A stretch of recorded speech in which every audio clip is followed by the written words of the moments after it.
Bonsoir Afrique, bonsoir humanité. Nous sommes samedi 20 décembre 2025, il est presque 20 h, donc je m'apprête à passer à table. Vraiment, c'est avec immense plaisir que j'ai constaté la réaction de toute l'Afrique à propos de la plainte que Orano a posée au parquet de Paris contre le Niger au vol d'uranium. C'est-à-dire, souvent ces gens-là, je les regarde, ils font des choses, ça me dépasse, non? Ça dit, quand on dit Orano, je sais pas quoi, là, ça veut dire que c'est l'élite qui dirige la France, l'élite satanique qui commande la France, qui se plaint que nous avons volé, que le Niger a je sais pas, 160 millions d'uranium ou quoi a disparu. Mais ces gens-là, ils se foutent. Mais est-ce que vous vous rendez compte de la foutaise? Quand on parle des 11 accords secrets entre la France et ses colonies, qui ne sont plus secrets, quand on parle du pacte de l'impérialisme, c'est dans des choses comme ça on voit ça. Depuis plus de 50 ans, la France ne fait que piller l'uranium du Niger. Regardez la condition. Là, je m'adresse aux enfants français. Je m'adresse aux familles françaises. Depuis plus de 50 ans, ils ne font que piller l'uranium du Niger. Regardez dans quelles conditions les enfants sont au Niger.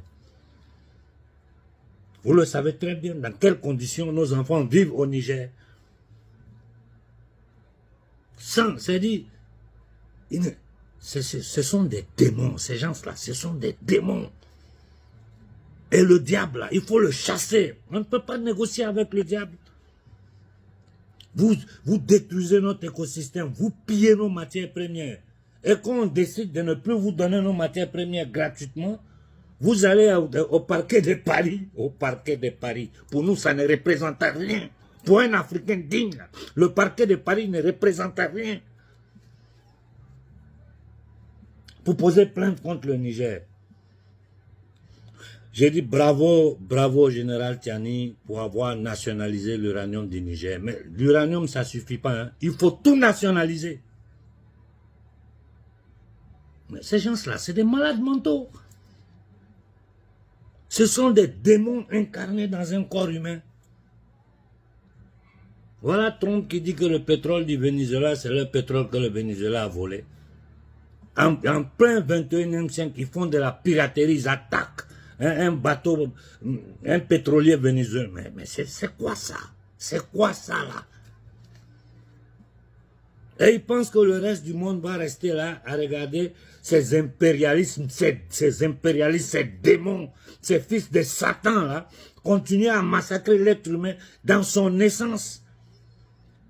Ce n'est plus possible. Moi, je dis, quand on regarde les exemples dans le monde, là, ça doit nous donner à réfléchir. Ils ont dégagé Bachar al-Assad, ils ont mis Al-Qaïda, ISIS à la tête de la Syrie. Et puis d'ailleurs, c'est pas maintenant. Depuis près de 10 ans, ces gens-là, ils volent le pétrole syrien. Ils se divisent l'argent du pétrole syrien entre la CIA et les terroristes. Aujourd'hui, ils sont en train de voler le pétrole libyen.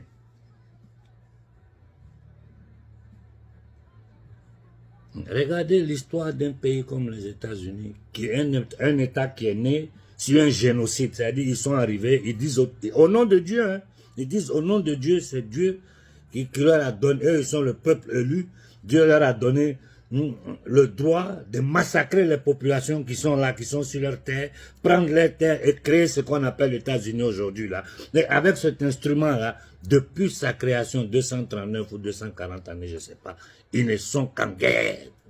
On ne peut pas compter les guerres des Américains. Et Trump dit que lui, il a arrêté 7 ou 8 guerres. Mais ça dit, c'est de la folie. C'est des gens, ils ont tellement versé le sang. Ils vivent tellement dans leur monde imaginaire, là, qu'ils ne se rendent même pas compte du mal qu'ils sont en train de faire à l'humanité. Pour eux, c'est normal. Nous, on n'est que du bétail. Surtout nous, les Noirs, là. On n'est que du bétail à leurs yeux. Qui peuvent tuer, massacrer, faire ce qu'ils veulent avec. Bravo, colonel Tiani. Sur ce point-là, je te supporte à 100%. Et je dis simplement, tout l'argent que vous allez recueillir de l'uranium, là, faut pas, ça va partir dans la corruption. Bon, je comprends, vous êtes au pouvoir. Donc, vous allez manger un peu. Mangez les 10%. Les 90%, là, faites ça arriver au peuple. Les conditions de vie au Niger sont insupportables et vous le savez. Mais comme un être humain normal, tu peux vivre dans le beurre. Là, tu regardes dans ton pays, les enfants n'ont pas de chaussures, ils ont des ventres ballonnés, ils n'ont même pas à manger. Comment quelqu'un peut faire pour vivre? C'est pas possible pour moi, pour une personne normale, c'est pas possible. Donc, c'est ça, j'encourage le général Tiani. Et j'ai dit, il faut que toute l'Afrique lève la voix sur cette plainte posée contre le Niger. Mais des négriers qui... Non, mais ceux-là, ils se croient en 1500. Mais c'est de la foutaise. Ça, c'est un manque de respect pour nous. Et d'ailleurs, je pose une question ici. Dites-nous combien la France a reçu, les 50% des 14 pays là. En un an, on est en fin 2025 là. Dites-nous combien la France a pris. D'ailleurs, ils vont dire que les calculs ne sont pas prêts. Mais approximativement, on sait. 2024, combien la France a pris des devises africaines. Les 50% là. Ils ne vont jamais vouloir dire, parce que c'est honteux aux yeux de l'humanité. Ça fait honte. Et vous parlez d'indépendance, de liberté. Quelle liberté? L'esclavage a changé seulement de forme, c'est tout. Moi, je ne parle même pas de réparation. Je dis simplement, vous voyez souvent, je me meurs, non, quand je vois des personnes vraiment grandes dames, ça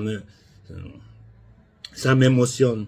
Si je vous dis que Ben qui est en prison, me dit à moi, Konaré, il faut supporter le gouvernement d'Assini, il faut supporter Assini. Ils vont finir par comprendre. Il ne faut pas les abandonner. Je vous jure, c'est ce que Ben dit, il faut supporter Assini. Si, mais moi, j'ai passé, c'est sous les yeux de tout le monde. Si les Assini sont au pouvoir aujourd'hui, c'est nous qui les avons mis au pouvoir. Les Assini, c'est nous qui les avons créés. Sans le peuple malien et africain, ceux-là, ils n'étaient pas où ils sont. Et nous sommes prêts à mourir pour eux, s'ils sont dans la direction que les peuples africains demandent, c'est-à-dire notre liberté, notre libération de l'esclavage. Je vous jure, ça m'a surpris. Quand Ben me demande de les supporter, il faut les appuyer, il faut que nous les accompagnions. Il a dit clairement, il faut que nous les accompagnions.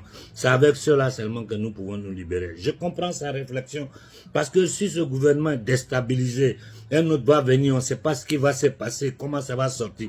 Pendant que vous êtes venus là, vous dites vous allez vous asseoir là. Vous savez pourquoi on vous a permis de rester là. Sinon, les gens là, ils n'allaient pas vous laisser en paix. Ils ont peur de vous parce que vous avez un peuple derrière. Faites ce qu'on vous demande. Arrêtez avec les bêtises des banques mondiales, des fonds monétaires internationaux. Arrêtez de faire des annonces seulement dans la propagande. Parce que dans le temps, ça va vous suivre. Je le dis sans aucune animosité. Moi, je discute avec le Mali profond. Comme vous voyez, de temps en temps, je publie. Je discute avec tout le monde. Tout le monde m'écrit. Et autant que je peux, j'essaie de répondre. Ce qui se passe dans le Mali, je sais. C'est les populations qui m'écrivent. Ah, bon, Konaré, moi, je suis de telle région. Voilà la situation. Moi, je suis de telle région. Voilà la situation. Je ne demande même pas de faire un bilan de 5 ans d'Assini. Sinon, vraiment, ça va décevoir les gens.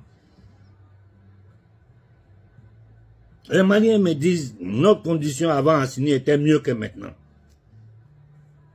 Au départ, c'est nous qui disons aux gens, serrez vos ceintures.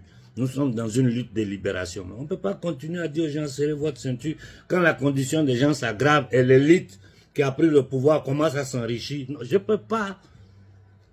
Je ne peux pas. Mais je sais que Ben sait beaucoup plus de choses que moi dans le pouvoir malien. Donc, si lui qu'ils ont attrapé, ils ont mis en prison, me supplie qu'on arrive, il faut les supporter. Assini a toujours eu notre soutien. Seulement, depuis ils ont commencé à faire le jeu de 3 cartes là. Moi, je sais que ces gens-là ils reçoivent toutes les pressions du monde. Je sais que leur vie est en danger. N'importe qui devient président en Afrique, c'est-à-dire gardien des camps de concentration, ta vie est en danger. Nous, on sait. Nous qui sommes rien là, ce que nous subissons là, surtout moi, mes positions sur le chéquier international, ce que j'ose sortir de ma bouche là. Vous n'avez pas idée des problèmes que ça me crée. Je tiens ça pour moi. Parce que je sais que je ne suis rien. Je ne suis qu'un instrument aux mains du bon Dieu pour donner ma part dans ce combat de libération séculaire, c'est-à-dire de l'esclavage séculaire de l'être noir. Moi, je ne dis pas réparation. Je dis tout ce que je vous demande là. Assini, le jour où tu fais ça, moi, je prends ma guitare, je me mets ici, je chante devant tout le monde. Il faut qu'on sorte du franc CFA, impérativement. Il faut sortir du franc CFA. Et tout notre or qui est au trésor français doit être rapatrié. Nous, on ne demande pas réparation pour eux. On n'en a pas besoin. Ce qu'ils ont volé pendant des siècles, ce n'est pas grave. Ce qu'on a là, c'est... J'ai dit, l'Afrique seule peut nourrir toute l'humanité. L'Afrique, avec ses richesses, ses terres agréées, peut nourrir toute l'humanité, donner l'électricité à toute l'humanité. Comment c'est possible que ce peuple-là est dans la misère, ils n'ont pas d'eau, ils n'ont pas de courant, ils n'ont pas d'électricité, ils ne peuvent pas se soigner. Et ces batraciens viennent nous parler de démocratie, des rapports diplomatiques. Arrêtez de vous foutre de notre gueule.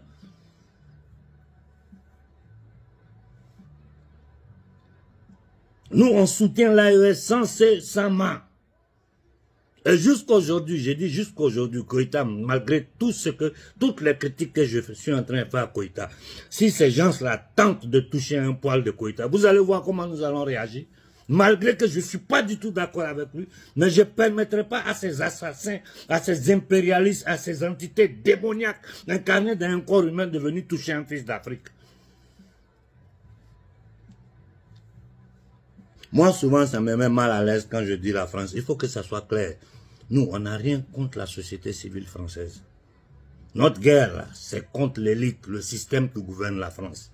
C'est-à-dire qui gouverne la France, qui gouverne l'Europe, et qui gouverne toute l'humanité par le mensonge, la manipulation, la violence et la fausse monnaie de Babylone. Vous allez rapatrier tout l'or des Africains. Tout l'or des Africains des 14 pays, vous allez rapatrier. Ce que vous avez volé dans le passé, on laisse tomber, prenez, c'est pas grave. Mais à partir de maintenant, là, il faut que nous sortions du franc CFA, que nous créons une monnaie afro-africaine dans laquelle les Occidentaux n'ont rien à voir. Basée sur l'or, sur le diamant, sur nos matières premières. J'ai dit l'Afrique seule peut nourrir les 8 milliards d'êtres humains qui sont sur cette terre, peut leur donner l'électricité, peut leur donner de l'eau. On n'a pas d'eau, on n'a pas de courant, on n'a pas d'électricité, on n'a pas à manger, on ne peut pas se soigner. Vous trouvez ça normal? Ils se baladent dans le monde, ils veulent attaquer le Venezuela pour son pétrole. Ils ont foutu le bordel partout et ils créent des divergences entre différentes sociétés, différents peuples. Tout. Mais c'est du n'importe quoi. Assini, Tiani, faites ce que nous vous demandons. Je vous en supplie, faites ce que nous vous demandons.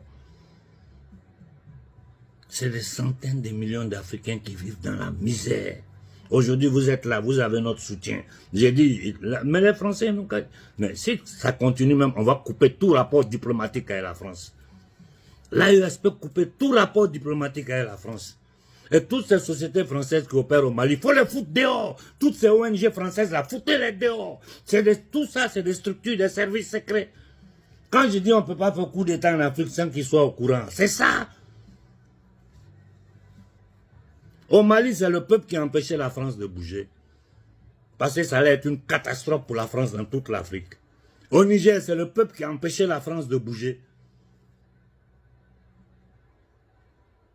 L'Afrique nous appartient. Les richesses de l'Afrique appartiennent aux fils d'Afrique qui souffrent. Non, mais tu regardes l'Afrique. Non, ça, on ne peut plus accepter ça. Ce n'est plus acceptable. Il faut que ça s'arrête. Et Koïta, vous êtes arrivé là, faites le boulot au prix de votre vie. Hein. Celui qui vient en tant que gardien de camp de concentration, camp d'esclaves, parce que c'est ça l'Afrique, tu dois savoir que tu dois être prêt à mourir pour ton peuple. Arrêtez avec ces jeux bidons de diplomatie. Ici, là, c'est la force qu'on doit utiliser. On sort du franc CFA sans main. On n'a qu'à voir si l'Occident aujourd'hui, comme ils sont en train de faire la guerre aux Russes, ici ils ne parlent que de guerre d'armes. S'ils peuvent venir aujourd'hui avec leurs armées, venir attaquer les Noirs sur leur territoire, au nom de je ne sais quoi, on va voir s'ils peuvent le faire.